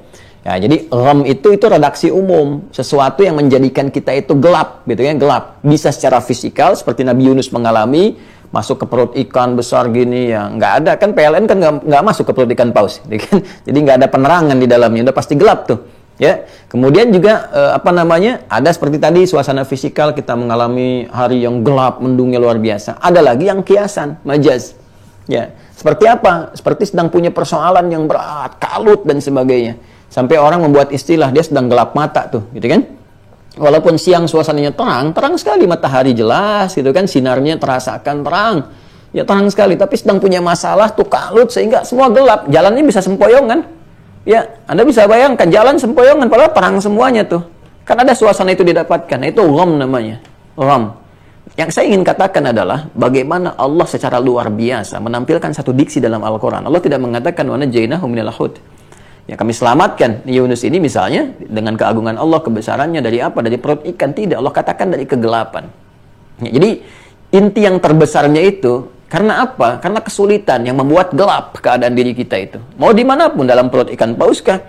Terlilit masalah kah? Terlilit utang piutang kah? Macam-macam kah? Gitu kan? Nah, dan yang paling menarik, wa kadzalika nunjil mu'minin. Demikian pun kalau ada orang beriman, yakin. Ini kan iman yang disebutkan. Allah tidak katakan nunjil muslimin, ya, tapi nunjil mu'minin. Kalau ada orang beriman, benar-benar mengamalkan zikirnya Yunus alaihissalam ini, baru dibacakan begitu, Allah selamatkan. Allah bebaskan dari masalah-masalah yang melilit, itu kan, problematika kehidupan, di rumah tangga, di pekerjaan, di sosial. Ini zikir yang bagus. Saya sering sekali mengijazahkan zikir ini dari guru-guru kami juga kan, disampaikan kembali. Tapi syaratnya apa? Mu'minin. Ikatan imannya mesti kuat. Ya, dan menjadi mukmin itu, teman-teman sekalian, ini kan mukminin nih, ya. Bentuk tunggalnya mukmin. Menjadi mukminin, ini mukminin ini bentuknya bentuk nasab di sini kan? Karena jadi objek, dinunjil, kami selamatkan kata Allah dengan keagunganku. Ya, ini siapa yang diselamatkan? Objeknya orang beriman, ya kan? Baik. Nah, kalau dia rafa, diangkat di awal, maka jadi mukminun. Mukminin itu sama saja. Kalau jadi objek mukminin, ya. Kalau dia subjek atau melakukan sesuatu, dia jadi mukminun pakai waw, isim fa'il, ya. Nah, jadi kalau Anda ingin menjadi objek yang ditolong oleh Allah, maka Anda mesti menjadi subjek dulu, berikhtiar untuk mendapatkan pertolongan itu. Cari kalimat mukminun dalam Al-Quran. Ada surahnya, surah Al-Mu'minun. Surah ke-23. Kata Allah, qad aflahal mu'minun. Pakai huruf tahqiq. dijamin kuat, dijamin oleh Allah langsung. Pasti orang-orang beriman itu aflah, menggenggam kebahagiaan, menggenggam kesuksesan. Tapi untuk menjadi mukmin itu bagaimana? Ya, lanjutkan ayatnya, ayat 3-nya kan, ayat 2 dan seterusnya, ayat 2 seterusnya. Alladzina hum fi salatihim khashi'un. Salatnya mesti khusyuk, kan? Nah, kemudian meninggalkan perbuatan yang tidak bermanfaat. Walladzina hum 'anil lagwi mu'ridun. Jauhin tuh yang nggak penting-penting. Yang nggak penting untuk dilihat, nggak usah dilihat. Nggak penting kok, ngapain? Yang nggak penting untuk dikerjakan, nggak usah dikerjakan, nggak penting. Ya, Halil lahir pakai tiup lilin, nggak ada kerjaan. Lilin mati, dinyalain buat ditiup, buat dimatiin untuk apa? Kan nggak ada kerjaan. Ya, dinyalain buat ditiup lagi, ngapain dinyalain kalau mau dimatiin? Jadi kadang-kadang nggak ada kerjaan. Makanya kan di teorinya tingkatan lebih tinggi kan orang kadang suka bercanda tuh, ya. Jadi kalau ada lilin tuh dimasukin kotak, terus mati deh. Tuh kan ditanya, kalau Anda misalnya menyimpan lilin, pakai dinyalain, kemudian ditutup nih.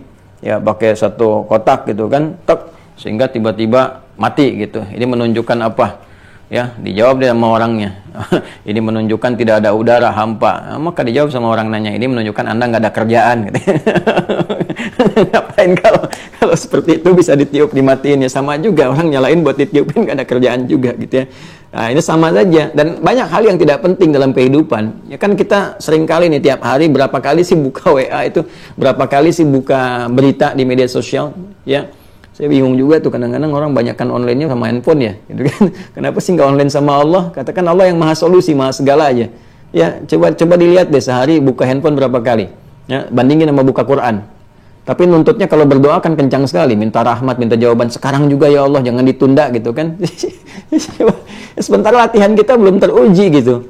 Ya, kita lihat masing-masing deh, gitu kan. Ya, alladzina hum fi salatihim khashi'un. Lihat salatnya ada khusyuk apa belum? Yang nggak penting-penting ya tinggalkan. Yang nggak penting didengar nggak usah didengar, gitu kan? Ya, ceramah-ceramah yang kalau nggak ada isinya ya nggak usah, gitu kan? Buang-buang waktu, ya. Kemudian berita-berita yang nggak penting nggak usah dilihat, ya, dan sebagainya. Jadi kalau kita berusaha mengendalikan, mengatur, menata pandangan kita pada yang penting saja, maka kita menjadi orang penting di hadapan Allah, karena menepikan yang nggak penting dalam kehidupan. Ya, sama kalau kita sering mendengar yang penting-penting, maka kita akan dianggap penting oleh Allah. Karena Allah tuh paling nggak suka hal yang sia-sia. Yang suka yang sia-sia itu setan. Ya, setan, tabdzir namanya. Tabdzir, orangnya disebut mubadzir. Jamannya mubadzirin. Sedangkan Allah mengatakan, innal mubadzirina kanu ikhwana syayatin. Ya, wa kana syaitanu rabbi kafura. Ya, orang-orang yang mubadzir itu, ya, mubadzir dari kata badzara yubadziru, fahuwa bazar. Badzara yubadzir fahuwa badar, ya. Badzara yubadzir tabdziran fahuwa mubadzir wa dzaka bazar gitu. Jadi bazar itu orang yang berbuat yang sia-sia. Makanya bazar itu nggak ada isinya gitu. Dan kita doakan juga tuh, ya, daripada jadi teman setan kemudian kita tarik keluar kan. Itu tafsiran kontemporer. Ya, taba ya tubuh yutuban.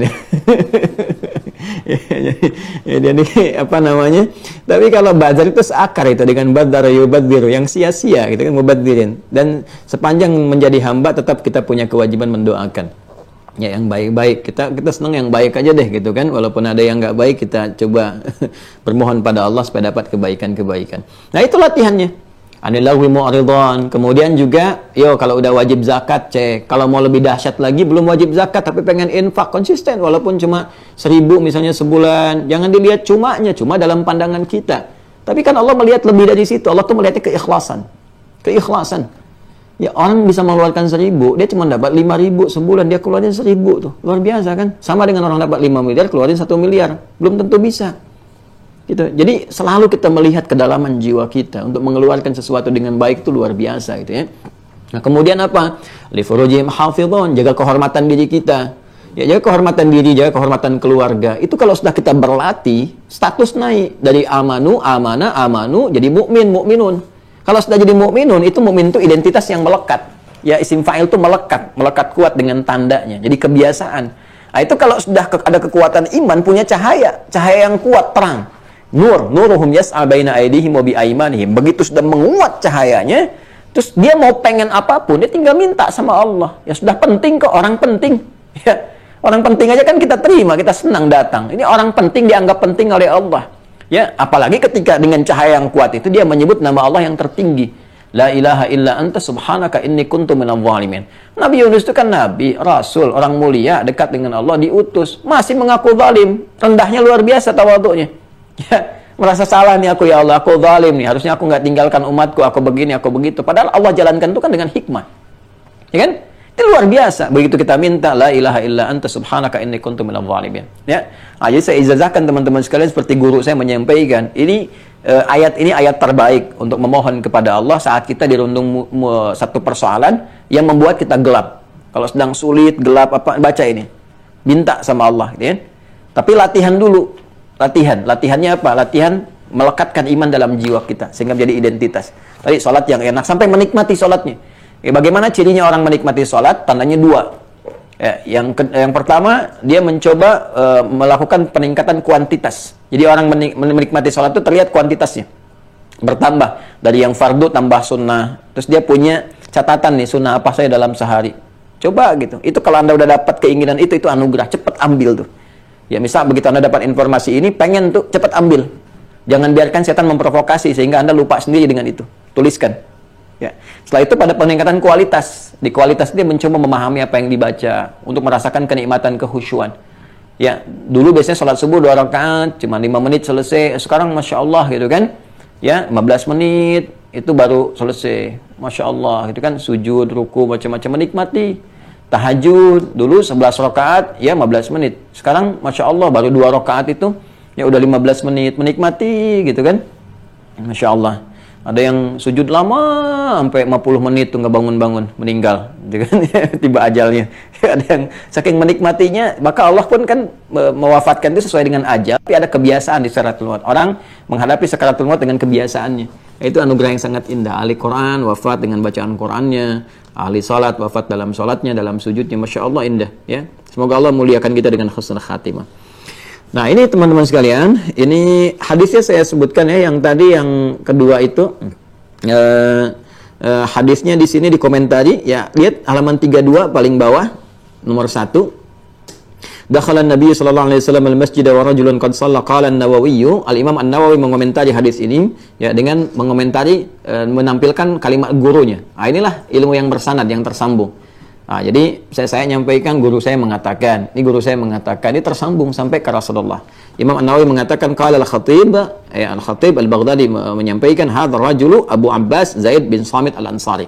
Jadi kan dikisahkan tadi ada seorang lelaki yang berdoa kan, Nabi masuk masjid, laki itu setelah sholat dia kemudian berdoa. Siapa laki-laki itu? Ini di bawah ada namanya, Abu Abbas Zaid bin As-Samit Al-Ansari. Jadi orang Madinah. Orang Madinah. Ya kalau orang Madinah sholatnya ya di Masjid Nabawi gitu kan. Umumnya demikian.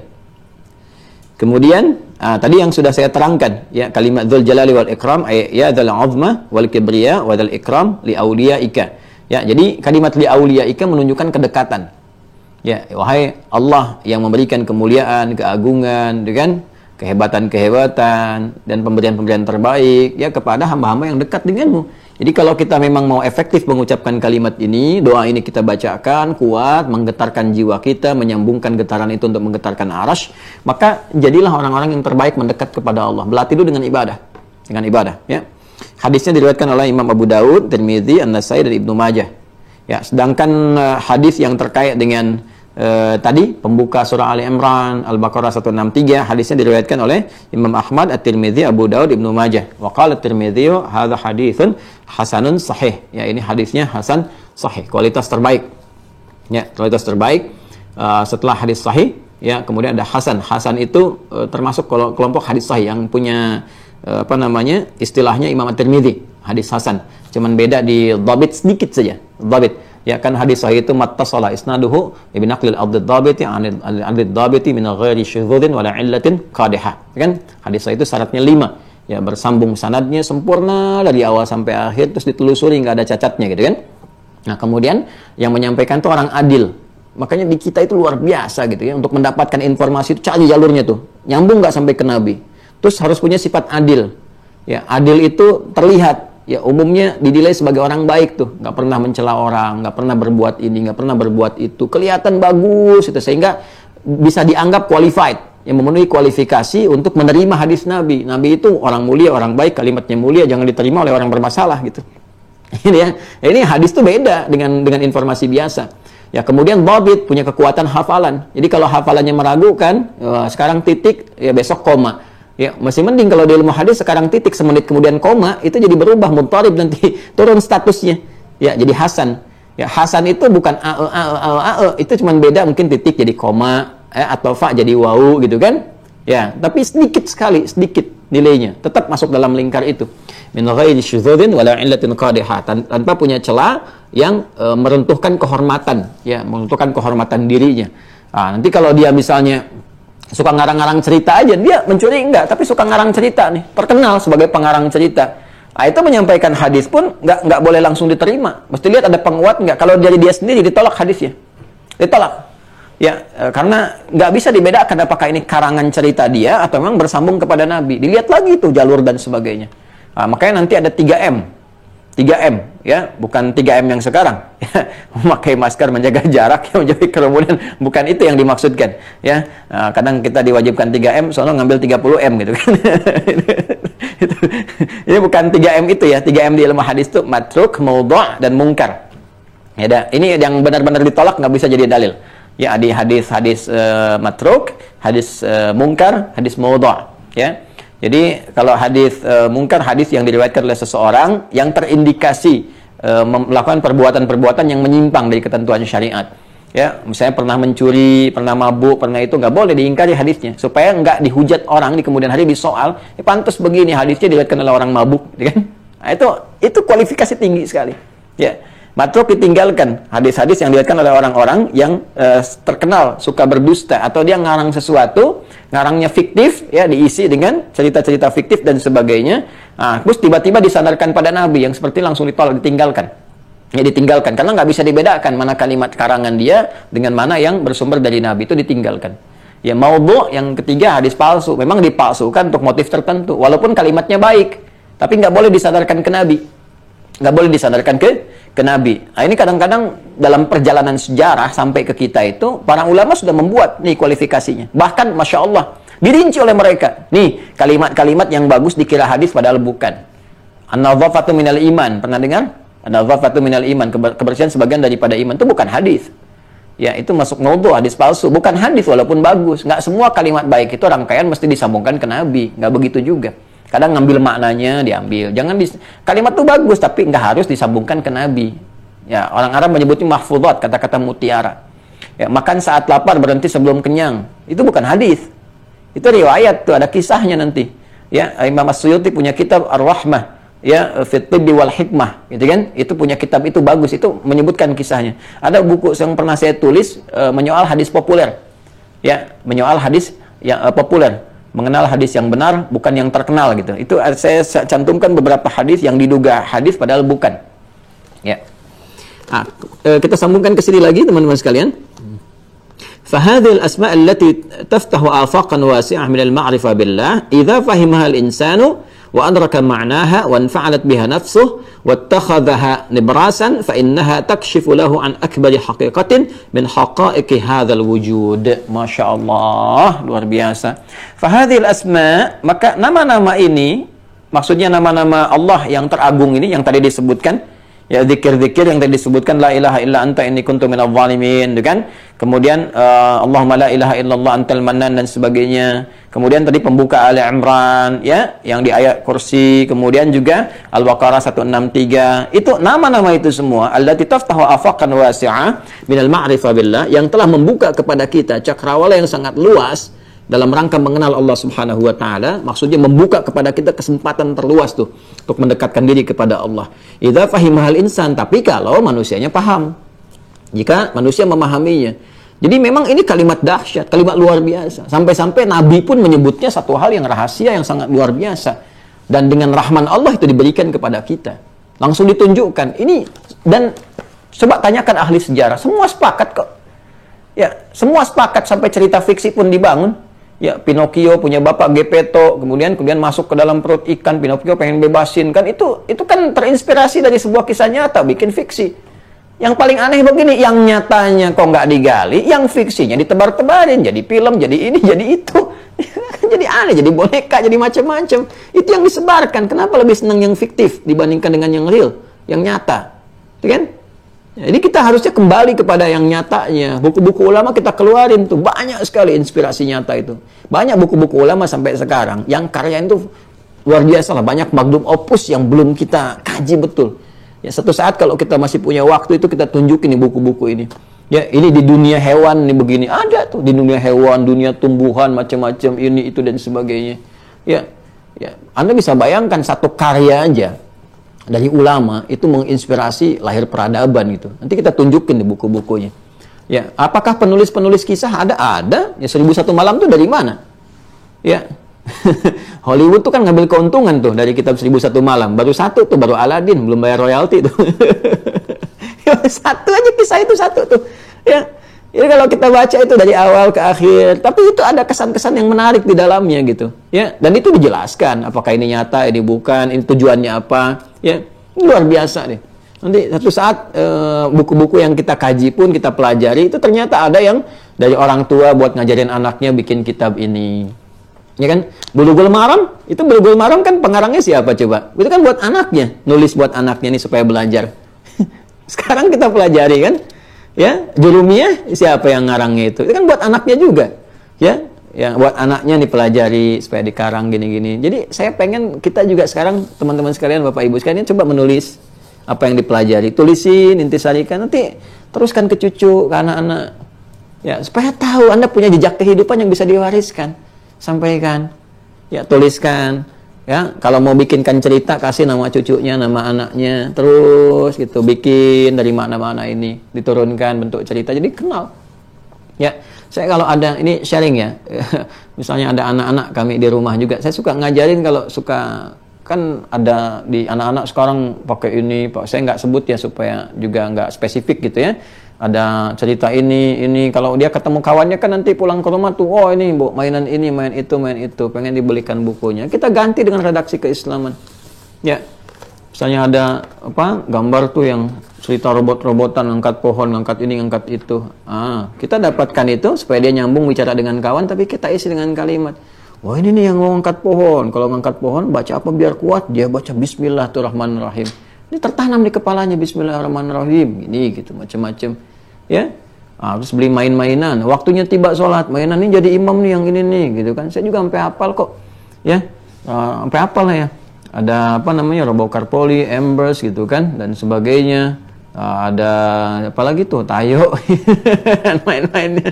Ayo sekarang waktunya sholat nih, gitu kan. Yang biru jadi polisi jadi imam nih, helikopter di belakang jadi makmum, gitu kan. Si Roy yang warna merah tuh jadi makmum tuh yang suka ngangkat pohon tuh pakai Bismillahirrahmanirrahim. itu datang sendiri tiba waktu sholat dia nyusun sendiri tuh. Ini mainannya ini semua gitu. Jadi kita bisa kreasikan ke arah-arah yang memang positif. Yang kita bisa arahkan kepada nilai kebaikan sesuai dengan karakter masing-masing. Setiap anak punya keunggulan yang luar biasa yang Allah titipkan ya untuk menyempurnakan kekurangan yang ada di keluarganya. Sempurna, alhamdulillah selesai bahasan kita sampai dengan pagi hari ini bagian pertama. Tinggal kita praktek. Nah, bagaimana mempraktekkan ini semua ya, untuk mengakhiri pertemuan kita di hari ini sekaligus bab pertama kita selesai dari satu rukun ya, satu bagian rukun dari 6 rukun yang kita pelajari. Jadi saya buat bagan begini. Ya, teman-teman sekalian ya. Ini kan kita buat pondasi iman kan. Bagan awalnya tolong dikaji kembali ya. Bagan awal yang saya buat kan dari mulai manusia, ya. Tolong diingat ini ya. Dicek catatan Anda ya, yang sudah mencatat itu ada note-nya, tolong dilihat kembali. Manusia kan, kenapa kita diciptakan, unsurnya apa saja dan sebagainya, memenuhinya bagaimana supaya manfaat seperti apa. Kemudian kita temukan di antara unsurnya harus beragama kan, ya. Terus mencari agama yang benar itu seperti apa, turunannya bagaimana supaya benar nutisnya ke kita. Kita temukan nanti istilahnya din, nanti kita akan temukan juga dan sudah saya uraikan kenapa disebut dengan din. Nanti ketemu Islam dalam pencarian ini, secara objektif kita turunkan kenapa pilih Islam dan sebagainya. Nanti kita dapatkan di Islam ini untuk penguatannya ada iman, ada amal. Ini disebut akidah, sudah saya terangkan. Disebut syariat. Nah, ya. Nanti Anda kalau mau mengulang, mempelajari kembali, tinggal lihat ini aja kata-kata ini. Itu terbayang kembali. Ya, ceramah 2 jam, 2 jam, 2 jam, 2 jam, tuh kan. 4 SKS, 4 SKS, 4 SKS, terus turunin tuh. Nah, Anda tinggal melihat ini aja untuk evaluasinya. Oh, begini, begini, begini, begini, begini. Nah, kemudian supaya keislaman kita kuat, di gambarannya iman dan amal mesti berpadu, gitu kan? Iman pondasinya, ya udah saya terangin juga, pondasi disebut dengan rukun. Nah, ini bangunannya amal ke atas. Satu sama lain saling bersinergi untuk menguatkan dan jadi parameter satu dengan yang lainnya. Nah, di rukun iman ini, teman-teman sekalian, itu kan ada 6 simpulnya. Supaya simpul ini dirakit untuk dikuatkan. Sehingga menjadi ikatan yang kokoh. Kalau kayak kita bikin bangunan kan, cakar ayam kan, di bawah diikat gitu. Ya kenapa nggak cakar singa gitu ya, harimau, supaya lebih kuat gitu. Kan yang penting ini ya, dirakit gitu kan. Udah najam sampai ke bawah. Nah, ini pun dirakit. Sesuatu yang kita rakit dengan kuat, sehingga ikatannya kuat, sulit terlepas, disebut akidah namanya. Akidah, dari kata akada, ikatan yang kuat yang sulit dilepaskan. Nah, itu ada 6 simpulnya, ya kan? Itu 2, 3, 4, 5, 6. Nah, ini yang pertama, itu kan ma'rifah billah, ya kan? Ma'rifatullah ini, kan? Dah ya.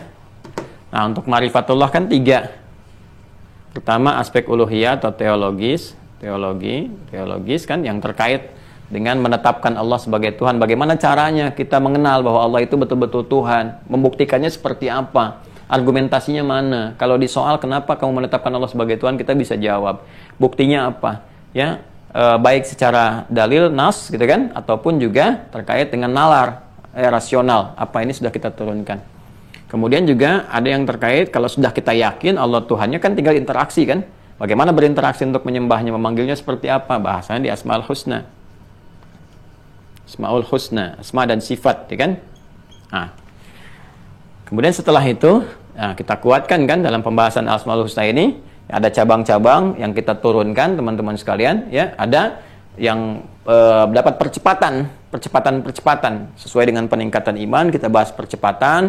Di percepatan ini kita sudah bahas juga ke bagian nama Allah yang teragung. Nama teragung, tertinggi, yang kalau kita benar mempraktekkan itu, bahkan percepatannya di atas Asmaul Husna. Asmaul Husna aja udah tinggi.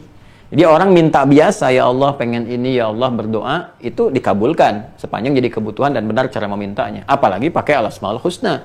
Jelas perintah, qul Allah awid ar-rahman ayyamma tad'u falahul asmaul husna walillahil asmaul husna fad'u biha, gitu kan?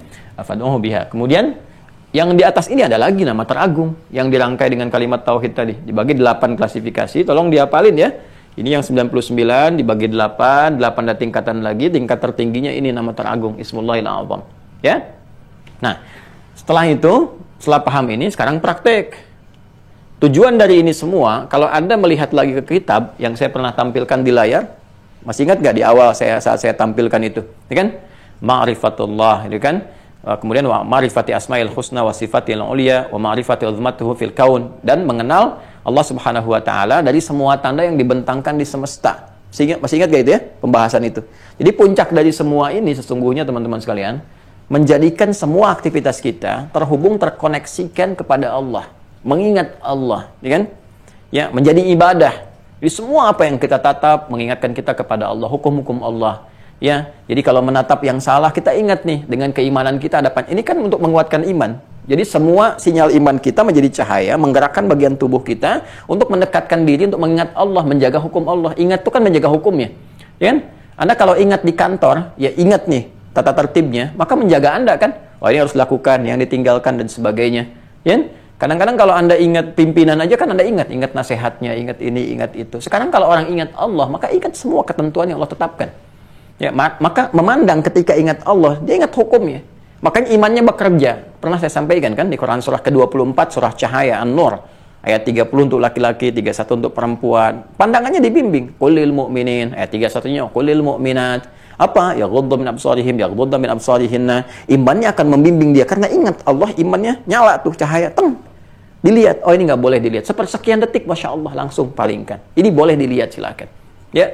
Ya, lihat orang menghafal Quran, lihat orang begini, lihat begitu. Yang nggak bagus, dia palingkan. Bicara juga begitu. Ya ayyuhalladzina amanu, iman dulu. La yasra qaumin qaum, digerakkan lisannya untuk bicara. Ini kuncinya di sini.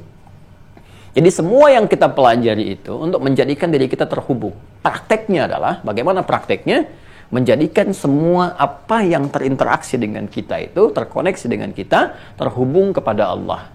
Ya, menerapkan hukum-hukum Allah dalam kehidupan kita. Maka ini yang dimaksudkan teman-teman sekalian dengan zikrullah. Zikrullah. Puncaknya ini. Ya. Nah, kalau sudah bisa zikrullah, semua mengingatkan kita kepada Allah, maka naik status dari hamba biasa menjadi ulul albab namanya. Yang tahu esensi kehidupan. Ulul albab.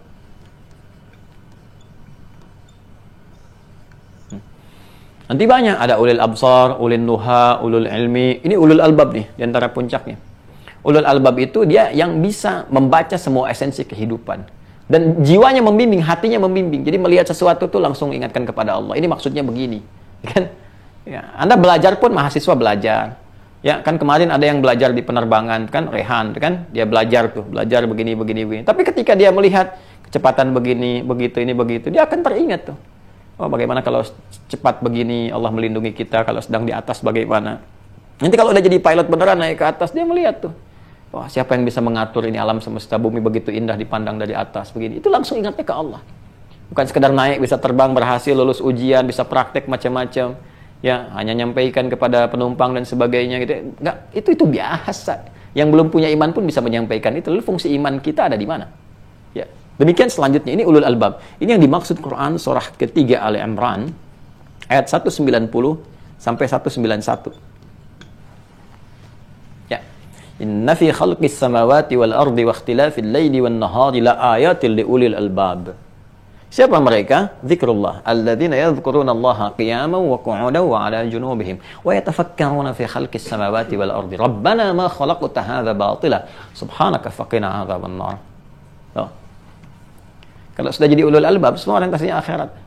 Semua imannya, ya. Imannya Masya Allah. Ya. Rabbana innaka man tudkhilin nar faqad akhdaita wa ma lidh zalimina min ansar. Rabbana innana sami'na munadiyan yunadi lil imani an aminu bi rabbikum fa amanna. Iman. Setelah itu apa? Rabbana faghfir lana dzunubana. Ya, minta ampunan dosa untuk dapat cinta Allah yang kemarin kita bahas. Oh, udah Masya Allah, kalau udah jadi ulul albab tuh enak semua lah. Enak semuanya, nyaman. Nah, sekarang kita sedang berlatih mempraktekkan yang pertama ini. Ya. Kalau sudah begitu nanti Allah berikan pendampingan, tugas-tugas nih dibuat oleh Allah, ditetapkan hamba-hamba tertentu ya ditugaskan oleh Allah nih, kamu dampingi ini untuk mensupport imannya jadi ulul albab, mensupport takwanya supaya naik gitu kan. Lalu dikasih pedoman supaya kita bisa berinteraksi, baca oh begini cara menjadi ulul albab, begini cara menjadi mukmin yang benar, ini cara jadi muttaqin. Lihat. Ya, dikirimkan bimbingan lagi nanti untuk membimbing, ngasih contoh langsung dalam kehidupan supaya tertata. Diberikan peta akhirat-akhirat yang terbaik. Diberikan tata kelola kehidupan ilmunya supaya kita tidak kecewa kalau begini, tidak berlebihan kalau mendapat ini dan sebagainya. Maka dirumuskanlah kemudian jadi 6 simpul. Setelah ini nanti ada malaikat yang ditugaskan untuk mensupport potensi takwa sehingga sinyal iman menguat, mudah mencapai derajat ini, kan? Diberikan kitab petunjuk yang menjadi pedoman bagaimana kita menata membuat kurikulum kehidupan berdasarkan pedoman dimaksud. Ada rasul yang harus kita kenal bimbingannya, bagaimana menjadi miniatur kehidupan yang kita teladani. Ada kehidupan hari akhir yang harus kita pelajari sekarang supaya nanti nggak kaget begitu sampai menghadapi situasinya. Kemudian tata kelola kehidupan yang harus kita pelajari supaya nggak melahirkan banyak kesedihan atau larut dalam kebahagiaan yang berlebihan. Ya, dan kita tahu kadarnya. Oh, ini loh ukurannya. Kalau saya begini, maksudnya yang diinginkan Allah begini. Jadi nggak kagetan. Ya, baru dapat hadiah Ferrari langsung kebut-kebutan, balapan sama tukang taksi, bising-bisingin orang gitu kan. Nggak begitu. Ya, jadi lain tuh Masya Allah. Oh, ini maksud Allah kepada kita tuh. Kadang-kadang dia ngerti tuh cara baca, karena dibimbing oleh imannya. Ya, pakai dulu subuhan. Masya Allah ya. Luar biasa tuh Allah kasih anugerah. Ada orang paginya pakai Ferrari subuhan, ya zuhurnya pakai Lamborghini gitu kan, asarnya pakai Rolls dan seterusnya. Masya Allah ya. Mau kemana Cang? Mau Jumatan dulu di mana? Di Mekah. Allah kasih private jet. Mau ikut? Ayo. Ntar sore balik lagi. Masya Allah. Jumatan di Mekah, ya asaran di Madinah, Nabawi, pulang-pulang subuh udah di sini lagi. Itu luar biasa tuh. Ya. Kalau cuma keliling Eropa biasa. Yang belum beriman juga bisa. Ya, yang belum beriman bisa keliling Eropa, kemana ke Amerika itu biasa. Saya belum pernah dengar tuh ada orang kemana dulu, Kong kemana Kong? Subuhan dulu nih di Mekah. Tanya duhur udah di sini lagi. Masya Allah. Ini luar biasa nih. Ya, ini ya teman-teman sekalian ya. Nah, ini nih, ini konsepsinya ini. Nah, jadi sekarang kita berlatih. Berlatihnya bagaimana? Turunkan dari yang awal dulu nih. Ya, karena iman itu ikatannya harus kuat lewat amal, maka amal itu akan melekat kepada pelaku. Pelaku itu isim fa'il, subjeknya dalam bahasa Arab. Isim fa'il dari kata aman itu mukmin. Ya, mukmin, jamaknya mukminun. Nah, mukmin ini, mukminun, jamaknya disifati oleh Al-Quran dengan dua sifat utama. Kalau kita keluarin tuh kata-kata mukmin, mukminun, ada dua hal yang menarik.